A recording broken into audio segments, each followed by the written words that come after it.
Hello everyone, welcome to our channel the digital educare. আমি তোমাদের ভূগোল বিষয়ের শিক্ষক কিশোর স্যার। আজকে আমি তোমাদের মাধ্যমিক ভূগোলের গুরুত্বপূর্ণ একটি অধ্যায় ভারতের যে জনসংখ্যা সেখান থেকে কিন্তু একটি নতুন ক্লাস নিয়ে এসেছি, যেই ক্লাসটা তোমাদের খুবই ভালোভাবে বুঝতে পারবে এবং এখান থেকে মাধ্যমিক পরীক্ষায় কিন্তু অনেক কমন পেতে চলেছে। সেই জন্য ক্লাসটাকে অবশ্যই ভালো করে মন দিয়ে দেখো।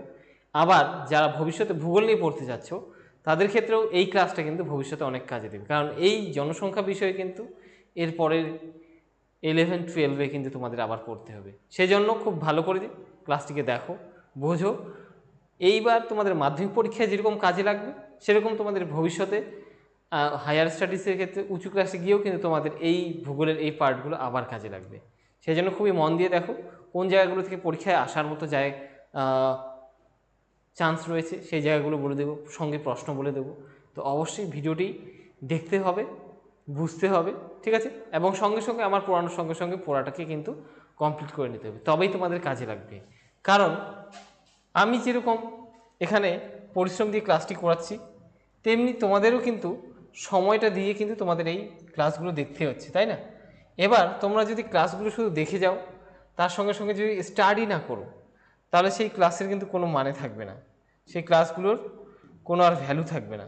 কাজেই তোমাদের ক্লাস দেখার সঙ্গে সঙ্গে পড়াগুলোও কমপ্লিট করতে হবে, ঠিক আছে?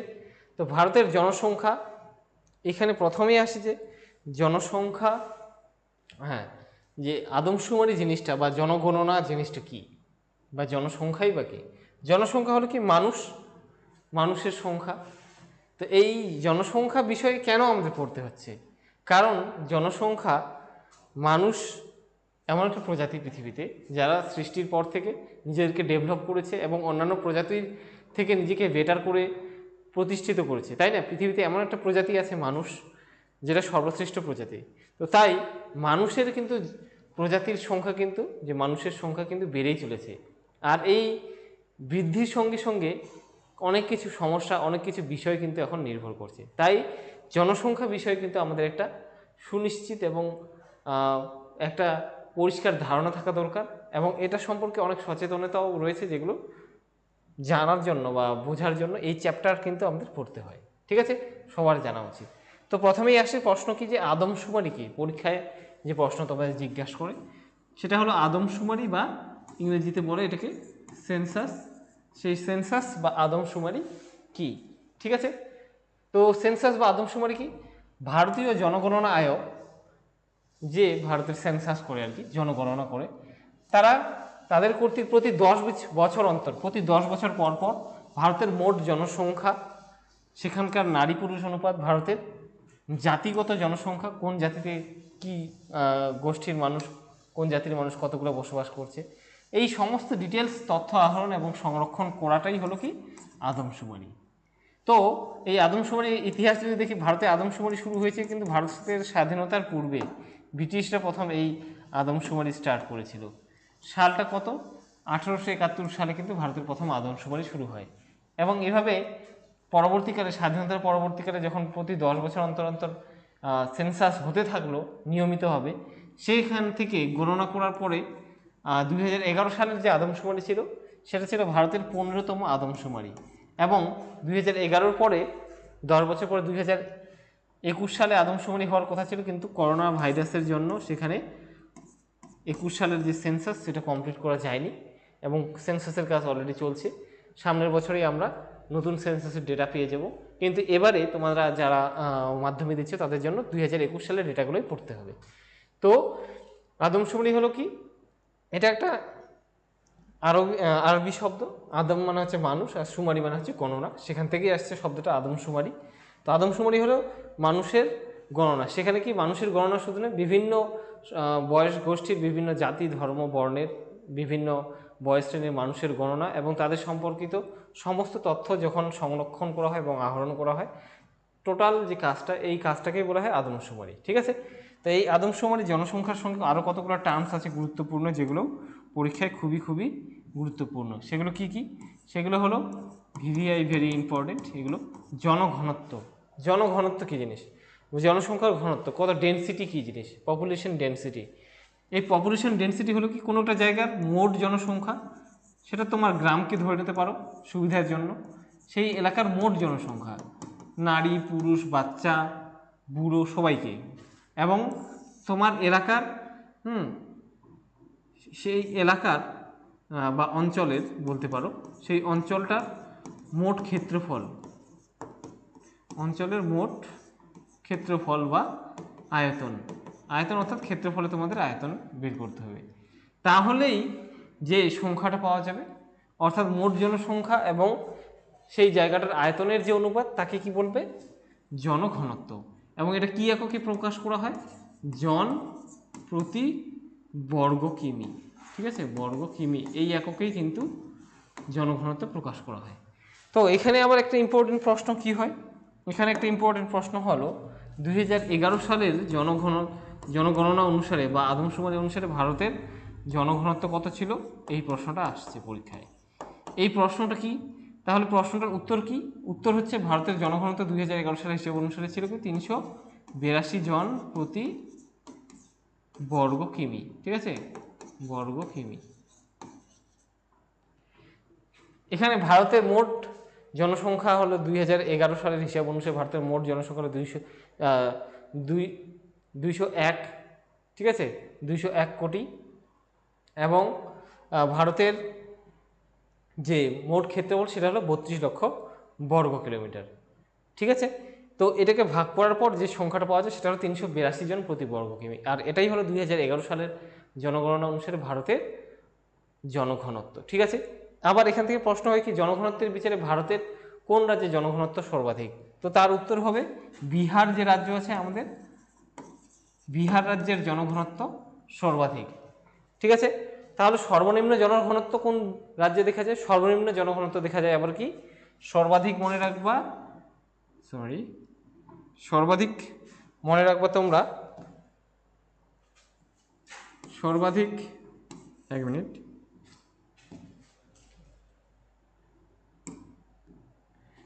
সর্বাধিক হলো কি বিহার, এবং সর্বনিম্ন যদি বলে সর্বনিম্ন তাহলে মনে রাখবে সেটা হলো কি অরুণাচল প্রদেশ। এগুলো কিন্তু পরীক্ষায় আসার মতো গুরুত্বপূর্ণ প্রশ্ন, ঠিক আছে। এই হলো জনঘনত্ব। এবার এই জনঘনত্বের মতোই আর একটা গুরুত্বপূর্ণ জিনিস হলো কি মানুষ জমি অনুপাত। দেখো জনঘনত্বে আমরা কি করলাম, কোনো দেশ বা অঞ্চলের মোট জনসংখ্যাকে হিসাবের মধ্যে ধরলাম, তাই না, আবার সেটাকে কি ধরলাম, আবার তাকে ডিভাইড করলাম কাকে দিয়ে, যে দেশের মোট আয়তন, সেই দেশটার মোট আয়তন ক্ষেত্রফলে। এবার একটা ভাবনা করো, মোট আয়তন বা ক্ষেত্রফল, একটা জিনিস চিন্তা করো যে এই যে মোট জনসংখ্যা ধরছি আমরা, হিসাব করছি, এই মোট জনসংখ্যার মধ্যে সেখানে শিশুরা আছে যারা কোনো কাজ করতে পারে না, যারা নির্ভরশীল মা বাবার প্রতি, আবার বৃদ্ধ বয়স্ক মহিলা বা পুরুষ রয়েছেন যারাও কিন্তু অন্যের উপর নির্ভরশীল, তাই না। তো সেক্ষেত্রে তারা কি কোনো উৎপাদন করতে পারে না, কোনো সম্পদ ক্রিয়েট করতে পারে না বা আয় করতে পারে না, সেক্ষেত্রে তাদেরকে বলা হয় কি নির্ভরশীল জনসংখ্যা। তারা অন্য যে কর্মক্ষমতা সম্পন্ন যে মানুষ আছে আমাদের সমাজে, যারা 15 থেকে 60 বছরের মধ্যে এভারেজ ধরা হলো, তো তাদের উপর নির্ভরশীল। সেই কারণে মানুষ জমি অনুপাতে সেই জনসংখ্যাগুলোকেই ধরা হয় যারা কাজ করতে সমর্থ, অর্থাৎ কার্যকরী জনসংখ্যা, যাদের কাজ করার সামর্থ্য আছে তাদেরকে হিসাবের মধ্যে ধরা হয়। আর কাদেরকে ধরা হয়, আর তাদের সঙ্গে ধরা হয় কাকে, যে দেশের মোট কার্যকরী জমির পরিমাণ, কার্যকরী জমি। এবার দেখো মোট যদি ক্ষেত্রফল আমরা ধরি, সেই মোট ক্ষেত্রফলের মধ্যে বন বাদার রয়েছে, ফরেস্ট রয়েছে, পর্বত রয়েছে, মরুভূমি রয়েছে, নদী নালা রয়েছে, রাস্তাঘাট রয়েছে, পতিত জমি রয়েছে, ঠিক আছে, শ্মশান কবরস্থান, অনেক কিছু রয়েছে যেই জায়গাগুলোকে আমরা কোনো কাজে ইউজ করতে পারি না, সেই জায়গাগুলো কিন্তু জনঘনত্বের মধ্যে কাউন্ট হয়ে যায়, এবং সেই জনসংখ্যাগুলোও কাউন্ট হয়ে যায় যারা নির্ভরশীল। তো মানুষ জমি অনুপাতে সেই জনসংখ্যা এবং সেই জমির হিসাবটাকেই কাজে লাগানো হয় অনুপাতটা বের করার সময়, যেই জমিগুলো থেকে কোনো আয় হয় বা যে জমিগুলোকে কাজে লাগানো হয়, এবং সেই জনসংখ্যাগুলোকে হিসাবের মধ্যে নেওয়া হয় যারা কোনো না কোনো কাজের সঙ্গে যুক্ত বা যাদের মধ্যে কাজ করার সামর্থ্য রয়েছে, ঠিক আছে। এবার দেখো এখানেই আরেকটা ধারণা আসে কি, যে কাম্য জনসংখ্যা। ঠিক আছে, কাম্য জনসংখ্যাটা কি? এই কাম্য জনসংখ্যাটাও খুব ইম্পর্টেন্ট জিনিস। কাম্য জনসংখ্যা হচ্ছে, কাম্য কথাটার অর্থ একটু বিচার বিশ্লেষণ করো। কাম্য কথাটার অর্থই হলো কামনা করা হচ্ছে, এক্সপেক্ট করা হচ্ছে। তো কোনো একটা দেশে যতগুলো জনসংখ্যা থাকার কামনা করা হচ্ছে বা থাকা প্রয়োজন বলতে পারো, বা থাকাটা জরুরি সেই দেশের পক্ষে মঙ্গল, সেটাই হলো কাম্য জনসংখ্যা। তো এই জনসংখ্যাটা কি, এই গ্রাফের মাধ্যমে খুব সহজভাবে বলে দিচ্ছি, এবং এই গ্রাফটাকেও তোমাদের পরীক্ষার সময় আঁকতে হবে। এই লেখাগুলো বাংলা করে দিতে পারবো, কোনো ব্যাপার না, আমি বলে দিচ্ছি। তো এখানে এই যে এক্স অক্ষ দেখছো, এই এক্স অক্ষে দেখাচ্ছে কি, এই সরি আমি বোধহয় ভুল বললাম একটু, এটা ওয়াই অক্ষ, এটা এক্স অক্ষ, তাই তো তোমরা যেটা গ্রাফে করো। তো এক্স অক্ষ বরাবর দেখাচ্ছে কি, পপুলেশন, জনসংখ্যা, মোট জনসংখ্যা এখানে। আর ওয়াই অক্ষ বরাবর দেখাচ্ছে কি, এটা হচ্ছে সম্পদের পরিমাণ, সম্পদের, কোনো একটা দেশের সম্পদের পরিমাণ। ঠিক আছে, এই যে আউটপুট পার হেড, অর্থাৎ সম্পদের পরিমাণের কথাই বলছে। তো এক্ষেত্রে এই গ্রাফটা এটাই দেখাচ্ছে যে যখন জনসংখ্যা এতটা, ঠিক আছে, যখন এত পরিমাণ জনসংখ্যা, এই যে এতটা জনসংখ্যা, যখন জনসংখ্যা এতটা, ঠিক আছে, এই পরিমাণ যখন জনসংখ্যা, তখন সম্পদ উৎপাদন হচ্ছে কতটা, এতটা সম্পদ তৈরি হচ্ছে। অর্থাৎ এখানে যদি দাঁড়াও একটু, আর এটা অন্য কালে নিয়ে নিই, 0, এটাও 0, এদিকে পপুলেশন ধরে নাও এখানে 100 কোটি, এখানে 200 কোটি, এভাবে বাড়ছে 300 কোটি। তো এক্ষেত্রে একদিকে সম্পদের পরিমাণ বাড়ছে কত, এখানে ধরলাম $1 মিলিয়ন, এখানে ধরে নাও 2 মিলিয়ন, এখানে 3 মিলিয়ন, এভাবে প্রতি সেন্টিমিটারে 1 মিলিয়ন করে বাড়ছে। তো যখন জনসংখ্যা এতটা, ঠিক আছে, তখন সম্পদের পরিমাণ 1 মিলিয়ন। যখন জনসংখ্যা বেড়ে 100 কোটি হচ্ছে, তখন সম্পদের পরিমাণ 2 মিলিয়ন হয়ে যাচ্ছে। সাপোজ আমি একটা সংখ্যা বলছি, যখন জনসংখ্যার পরিমাণ 200 কোটি হচ্ছে, তখন সম্পদের পরিমাণ $3 মিলিয়ন হচ্ছে। আর যখন জনসংখ্যার পরিমাণ 300 কোটি হচ্ছে, তখন ধরে নাও সম্পদের পরিমাণ হচ্ছে $4 মিলিয়ন। এবার এর থেকেও যদি পপুলেশন ওখানে বেড়ে যায়, জনসংখ্যা যদি এর থেকেও বৃদ্ধি পায়, তাহলে সেই ক্ষেত্রে কী হবে, সেক্ষেত্রে জনসংখ্যার যে চাপ, সেই জায়গাটার উপর সম্পদের উপর চাপ বেড়ে যাবে। তখন এই যে জনসংখ্যা বাড়বে সংখ্যায়, কিন্তু সম্পদের পরিমাণ দেখো কমে গেল। এই যে আগে $4 মিলিয়ন ছিল, এখন কমে গেল। অর্থাৎ জনসংখ্যার চাপ যদি বেড়ে যায়, তাহলে সেক্ষেত্রে কি হবে, সম্পদের পরিমাণ, দেশে যে সম্পদ রয়েছে সেই সম্পদের উপর চাপ পড়বে এবং সম্পদের পরিমাণ কমে যাবে। তো দেশে সেই পরিমাণ জনসংখ্যাই কামনা যোগ্য, যে পরিমাণ জনসংখ্যাকে সেই দেশ সুষ্ঠুভাবে ধারণ করতে পারে, বা যে পরিমাণ জনসংখ্যা সেই দেশে সুস্থ স্বাভাবিকভাবে একটা উন্নত জীবনযাপন করতে পারবে, সবার কাছে স্বাস্থ্য, শিক্ষা এবং থাকার জায়গা এবং তাদের পুষ্টির একদম ভরপুর থাকবে, কারো অভাব থাকবে না। ঠিক আছে, সেই পরিমাণ জনসংখ্যাই হচ্ছে অপটিমাম পপুলেশন বা কাম্য জনসংখ্যা। অর্থাৎ এখানে গ্রাফটাতে দেখাচ্ছে এই যে যখন সম্পদের পরিমাণ হাইয়েস্ট এবং জনসংখ্যার পরিমাণ এতটা, এই জনসংখ্যাটাই হচ্ছে কি কাম্য জনসংখ্যা, যখন সম্পদ উৎপাদনের পরিমাণ সর্বাধিক হবে। এবার এই কাম্য জনসংখ্যার থেকে যদি কম জনসংখ্যা থাকে, তখন তাকে বলা হবে জনস্বল্পতা। ঠিক আছে, আন্ডার পপুলেশন। আর যদি এই কাম্য জনসংখ্যাকে ক্রস করে যায় জনসংখ্যাকে, তখন তাকে বলা হবে কি জনাধিক্য বা জনাকীর্ণতাও বলা হয়। ঠিক আছে, অর্থাৎ অতিরিক্ত জনসংখ্যা। এবং এই জনাকীর্ণতাই একটা পর্যায়ে এমন পর্যায়ে পৌঁছে যায় জনসংখ্যা বৃদ্ধি পেতে তখন যখন পপুলেশন আউট অফ কন্ট্রোল হয়ে যায় এবং সার্বিকভাবে সমস্ত শিক্ষা, স্বাস্থ্য, সমস্ত পরিষেবায় এবং খাদ্যেরও ক্ষেত্রে কিন্তু যথেষ্ট কম্পিটিশান তৈরি হয়। তখন সেই জনসংখ্যাকে বলা হয় কি, তখন সেই জনসংখ্যাটাকেই বলা হয় ওভার পপুলেশন বলতে জনবিস্ফোরণ বলতে চাচ্ছিলাম আমি, জনবিস্ফোরণ বা পপুলেশন ব্লাস্ট। ঠিক আছে, এবার আছে ভারতের জনসংখ্যা বৃদ্ধি। ভারতের জনসংখ্যা বৃদ্ধির একটু গতি প্রকৃতিটা আমরা লক্ষ্য করি। তো নির্দিষ্ট সময়ের পরে কোনো দেশের জন্ম, মৃত্যু এবং পরিব্রাজনের মাধ্যমে জনসংখ্যার যে হ্রাস বৃদ্ধি, সেটাকে আমরা কাউন্ট করতে পারি, এবং একেই বলা হয় কি জনসংখ্যার বৃদ্ধি, অর্থাৎ জনসংখ্যার যে চেঞ্জ, কতজন জন্মালো, কতজন মারা গেল, কতজন আমাদের দেশ থেকে অন্য দেশে গেল, বা আমাদের দেশে অন্য দেশ থেকে পরিব্রাজন করে ঢুকলো। এই যে সংখ্যাগুলোকে আমরা যখন প্লাস মাইনাস করে যে সংখ্যাটা পাবো, এক্স্যাক্টলি যে সংখ্যাটা পাবো, সেটাই হবে সেই যে পরিবর্তনটা বা সেটা প্লাসে হোক বা মাইনাসে হোক সেটাকে বলে জনসংখ্যা বৃদ্ধি। এবার এই সংখ্যাটা জনসংখ্যা বৃদ্ধিটা অনেক সময় প্লাসে দেখা যায়, আবার মাইনাসে দেখায়। প্লাসে দেখাইলেও সেটা জনসংখ্যা বৃদ্ধি, মাইনাসে দেখাইলেও জনসংখ্যা বৃদ্ধি। প্লাসে দেখালে সেটাকে কি বলা হবে, যদি জনসংখ্যা বৃদ্ধি পায় তাকে বলা হবে ধনাত্মক জনসংখ্যা বৃদ্ধি। আর যদি রেজাল্টটা আমরা প্লাস মাইনাস করে এই যে জন্ম মৃত্যু এগুলো সব হিসাব করে যদি জনসংখ্যা দেখা গেল যে আগের থেকে কমে গেছে, মাইনাস আসলো, তাহলে সেক্ষেত্রে কি, সেক্ষেত্রে সেটাকে বলা হয় ঋণাত্মক জনসংখ্যা বৃদ্ধি। ঠিক আছে, মনে থাকবে, খুব সহজ।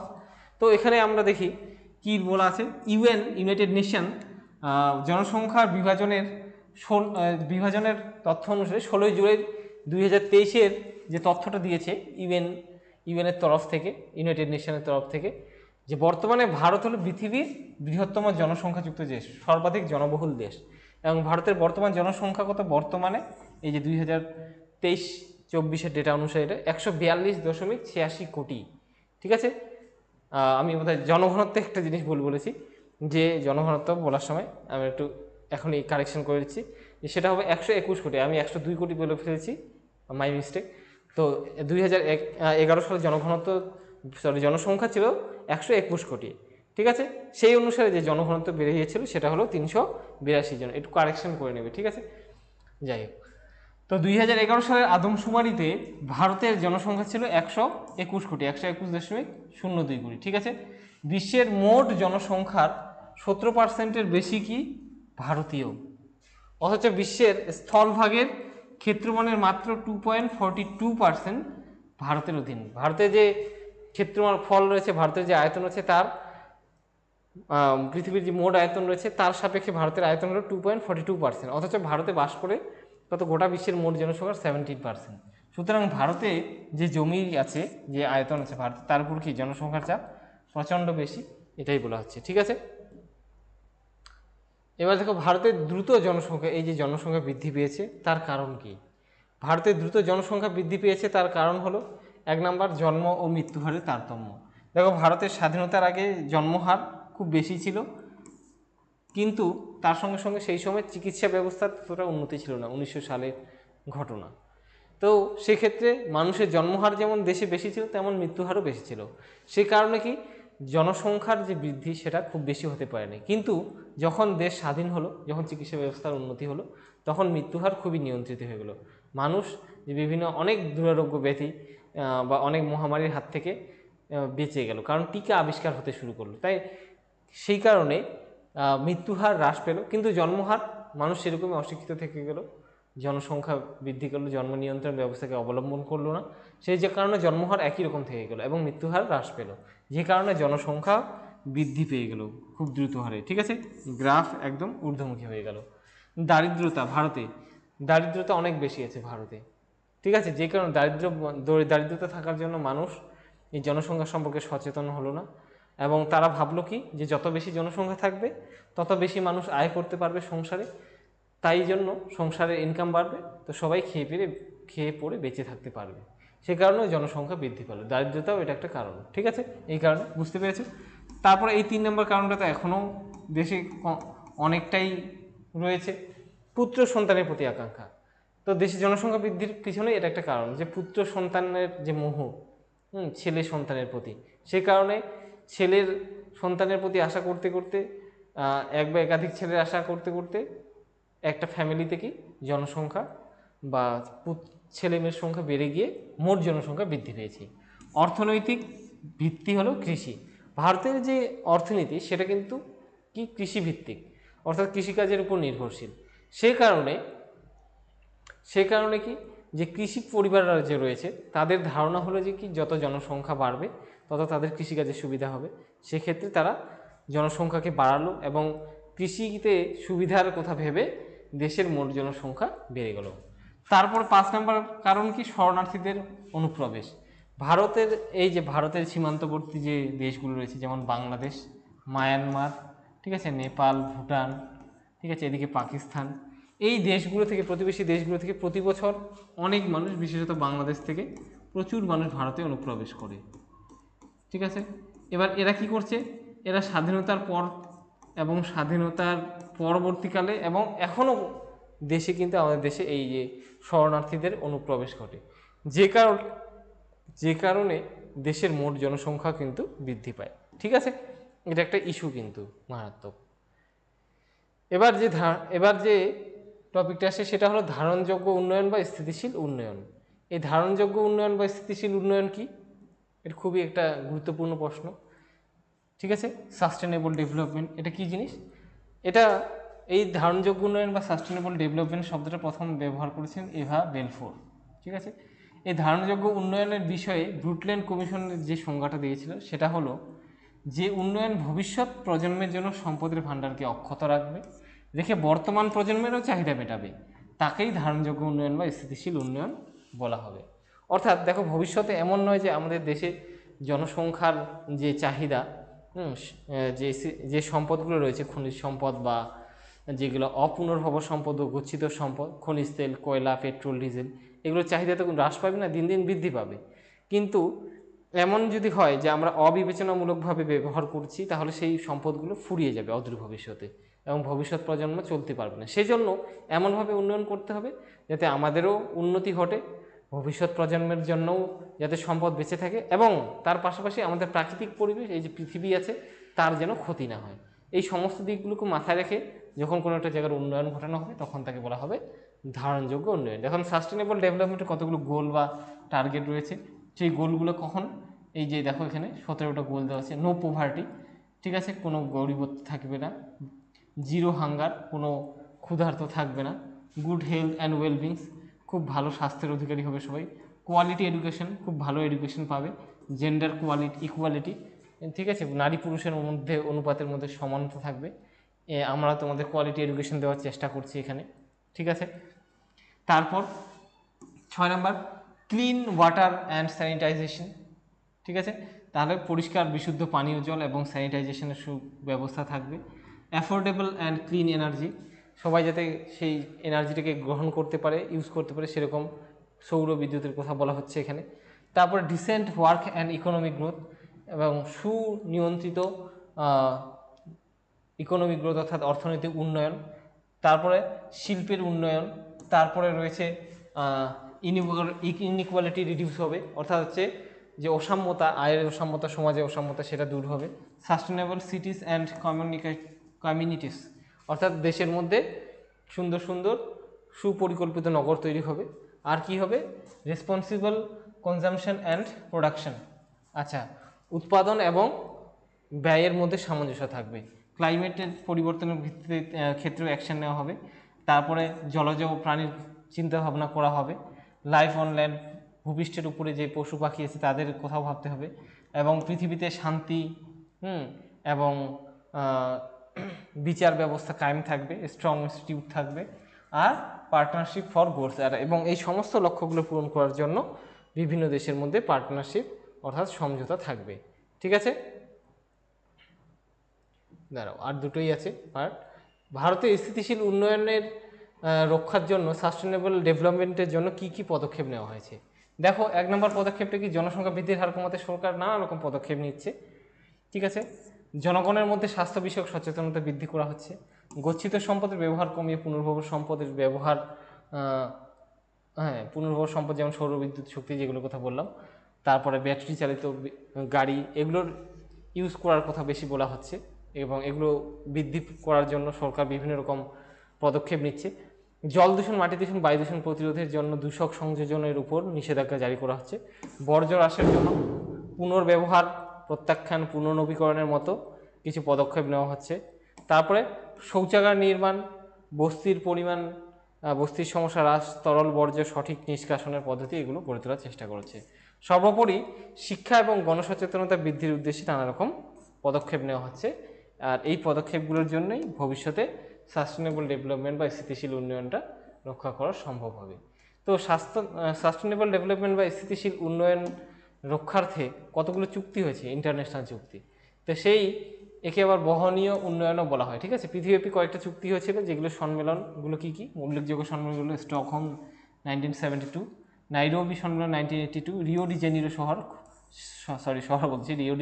জেনিরোতে যে সম্মেলন হয়েছিল বসুন্ধরা শীর্ষ সম্মেলন 1992, এটাও খুব ইম্পর্টেন্ট। কোপেনহেগেনে 2009 সালে সম্মেলন হয়েছিল। স্টকহোমে 2022 সালে সম্মেলন হয়েছিল সাস্টেনেবল ডেভেলপমেন্টের রক্ষার্থে। ঠিক আছে, তো এই সাস্টেনেবল ডেভেলপমেন্ট পর্যন্তই পার্ট 1-এর ভিডিও রয়েছে। ঠিক আছে, এখান থেকে আমি গুরুত্বপূর্ণ জায়গাগুলো কী কী বললাম। প্রথম প্রশ্ন বললাম আদমশুমারি কি, ভারতের জনঘনত্ব কত, ভারতের আদমশুমারি কবে শুরু হয়েছে, ভারতের লাস্ট আদমশুমারি কততম ছিল, সব মাধ্যমিক পরীক্ষায় আসা প্রশ্ন বলছি আমি। জনঘনত্ব কাকে বলে, আবারও বলছি, তখন একটু আমি ভুল বলেছিলাম। 2011 সালে জনঘনত্ব হলো 382 জন প্রতি বর্গ কিলোমিটার, সেখানে জনসংখ্যা ছিল 121 কোটি। ঠিক আছে, আর মানুষ জমি অনুপাত কাকে বলে, কাম্য জনসংখ্যা কাকে বলে, স্থিতিশীল উন্নয়ন কাকে বলে, স্থিতিশীল উন্নয়নের রক্ষার্থে কী কী পদক্ষেপ সরকার গ্রহণ করেছে সেগুলো ইম্পর্টেন্ট, সবগুলোই তোমাদের পড়ালাম। ঠিক আছে, অবশ্যই কীরকম লাগলো ক্লাসটি কমেন্টে জানিও এবং বন্ধু বান্ধবের মধ্যে শেয়ার করো। ঠিক আছে, তোমাদের কাছ থেকে আমাদের এইটুকুই পাওনা, তোমরা লাইক করো, ক্লাসটাকে দেখো এবং শেয়ার করো। ঠিক আছে, সবাই ভালো থাকবে, সুস্থ থাকবে, দেখা হচ্ছে পরবর্তী ভিডিওতে পার্ট 2-তে আরও ইন্টারেস্টিং জিনিস নিয়ে।